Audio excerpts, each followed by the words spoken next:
세상의 모든 원자이다. 원자는 전자와 양전자로 구성되어 서로 마이너스와 플러스 전기를 가지고 있다. 이들은 서로 끌어당기는 힘으로 진동이 발생하는데 이를 에너지 근원이라 부른다. 이와 마찬가지로 인체도 파동의 집합체로서 기라는 유기체로 구성되어 있으며 플러스 파동과 마이너스 파동이 있다. 그러나 대부분 사람 인체에서 마이너스 파동이 중화되거나 제로 상태를 유지 못하면 질병 상태에 이르게 된다.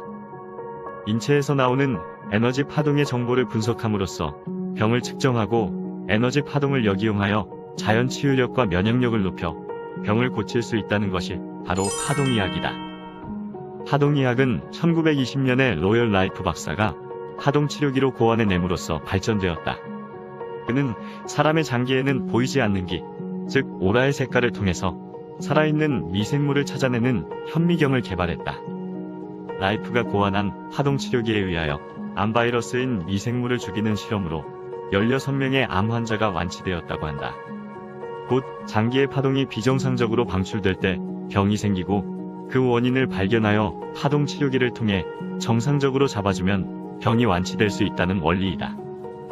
뇌의 혁명이란 책으로 세계적인 베스트셀러가 되었던 의학 박사 하르야만은 현재 발생하고 있는 질병 중에서 의사들이 고칠 수 있는 병은 20%에 불과하며 나머지 80%는 의료비만 물쓰듯 낭비하면서 못 고치는 실정이라고 주장했다.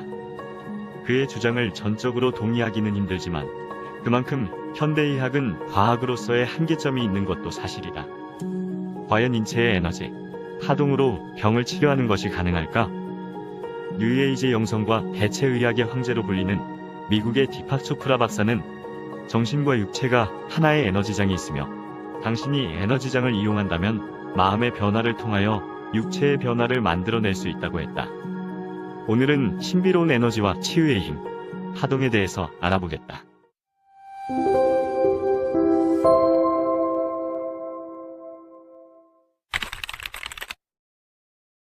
세상의 모든 것은 에너지의 덩어리이다.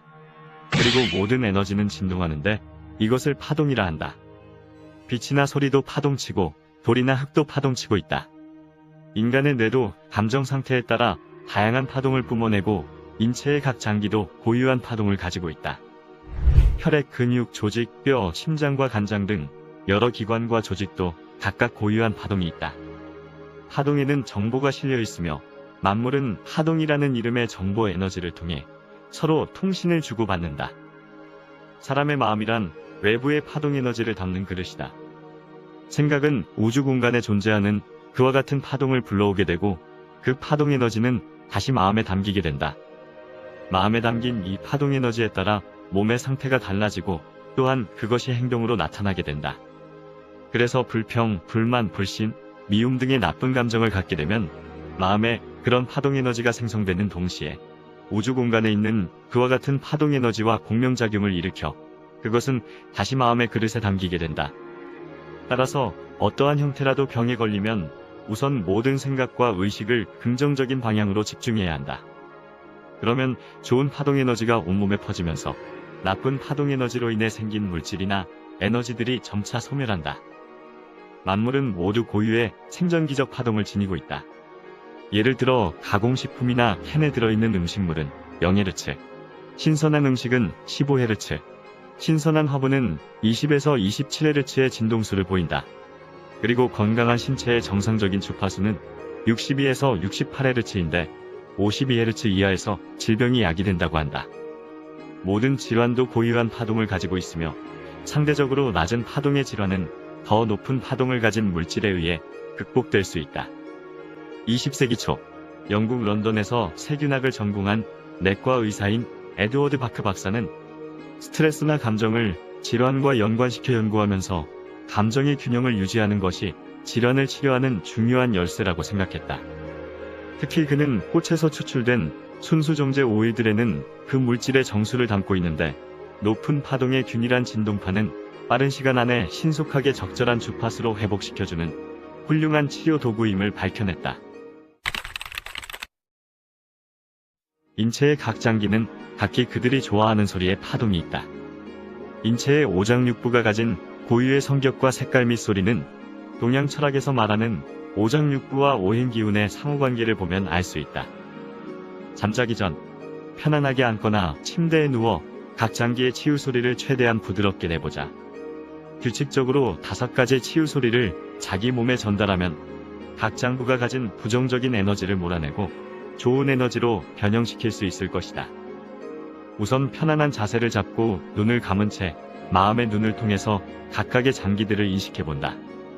이때 자기 장기의 모습을 상상할 수 없다면 해부와 그림을 먼저 보고 장기들의 위치와 모양을 익히는 것도 좋다. 마음의 눈으로 우선 양쪽 가슴에 있는 폐를 살펴보며 인식한다. 폐에게 인사도 하고 자신을 위해 묵묵히 일해줘서 고맙다고 말해보자. 담배를 피우는 사람은 미안하다는 말을 꼭 해주도록 한다. 그리고 스 소리를 내면서 폐의 부정적인 감정인 슬픔, 우울한 감정들이 몸 밖으로 배출된다고 상상한다. 이런 방법으로 심장, 위, 비장, 간, 담의 순으로 천천히 실천해 보도록 한다. 치유 소리를 내는 것이 어색하고 힘들면 우선 마음의 눈으로 각각의 장기들을 인식해보자. 반복해서 하다 보면 몸 전체가 굉장히 편안해지고 깨끗해지는 느낌을 받을 것이다. 사랑이 담긴 터치는 건강한 파동을 불러들인다. 많은 사람들이 마사지는 전문 마사지실에서 전문가에게 받아야 효과가 있다고 생각한다. 물론 틀린 말은 아니다. 하지만 남편이 아내에게 또는 아내가 남편에게 그리고 부모가 아이들에게 해주는 따뜻한 마사지가 더 큰 효과를 내기도 한다. 가족끼리 주고받는 마사지에는 직업적인 전문가가 줄 수 없는 따뜻한 사랑과 애정이 듬뿍 담겨 있기 때문이다. 우리는 누구나 어렸을 때 이러한 치유의 에너지를 느껴본 적이 있을 것이다. 바로 배탈이 나거나 배앓이 할 때 엄마가 눕혀놓고 배를 만지며 불러주던 노래, 엄마 손은 약손이 그것이다. 일단 배 마사지를 하면 장운동을 촉진하는 1차적인 효과를 얻을 수 있다. 그리고 엄마 손이 약손이기 때문에 내 배를 꼭 낫게 해준다는 믿음의 효과도 얻을 수 있을 것이다. 이처럼 효과 없는 물질이나 약 성분을 이용한 치료가 환자에게 유리한 작용을 하는 것을 플라시보 효과라고 한다. 영국의 유명한 동물학자인 데스먼드 모리스는 사람들의 사랑 확인 절차가 동물들의 털 손질 행위에서 발전된 것이라고 주장했다.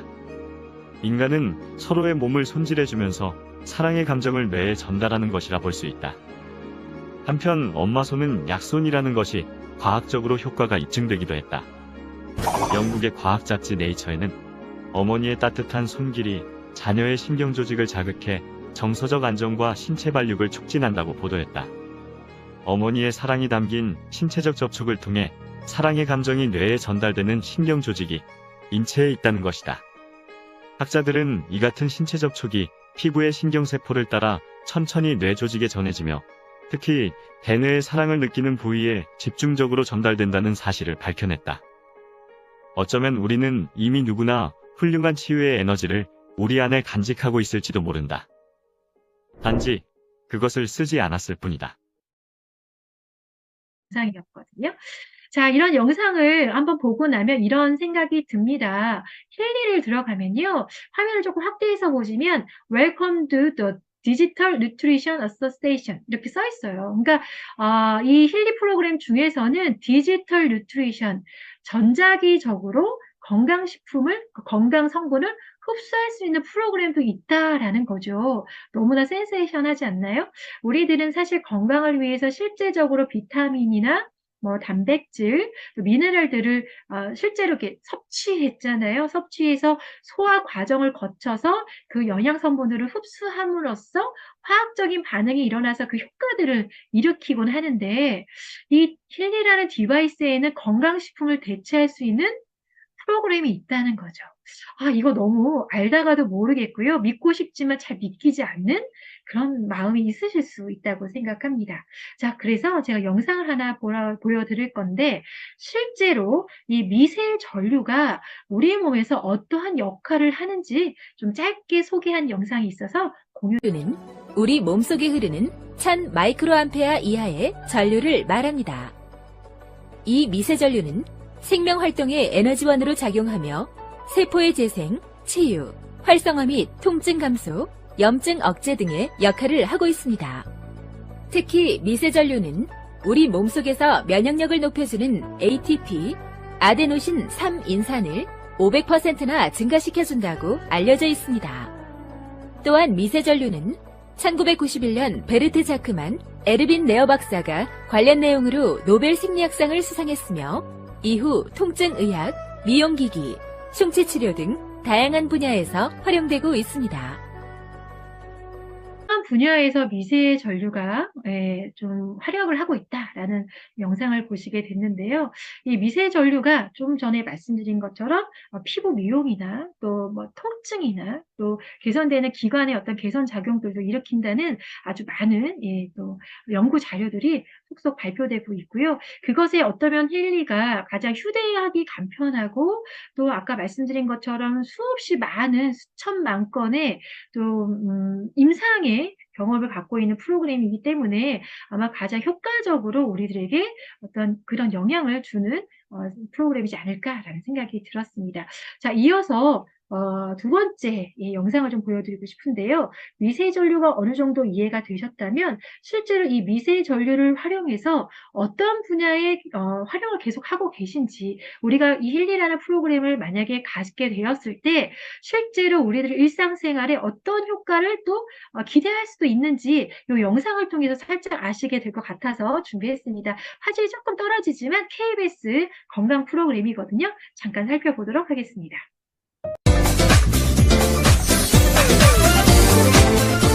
몸에 상처가 나면 그 부위는 생체 전기 흐름이 원활하지 않게 되는데 상처가 난 부위에 미세한 전기 자극을 주면 생체 전기 흐름이 활발해지면서 상처 회복 속도를 높여준다. 아무런 조치를 하지 않은 대조군과 비교해보면 상처 회복 속도가 거의 2배 정도 빠른 것을 확인할 수 있다. 너무나 미세해 느낄 수는 없지만 사람의 세포에선 꾸준히 전기가 생성되고 있다. 이렇게 만들어진 생체 전기는 전기 신호가 되어 다양한 역할을 한다. 사람의 움직임을 조종하는 생체 전기. 특히 심장이 뛰거나 근육을 사용할 때 생체 전기의 존재를 더 확실히 확인할 수 있다. 생체 전기의 크기는 사람의 건강 상태에 따라서도 크게 달라진다. 뇌졸중으로 오른팔이 부자연스러운 환자의 근전도를 측정해보면 힘을 주고 악수를 하려고 해도 그래프의 크기는 변화되지 않는다. 곧 건강한 사람에 비해 생체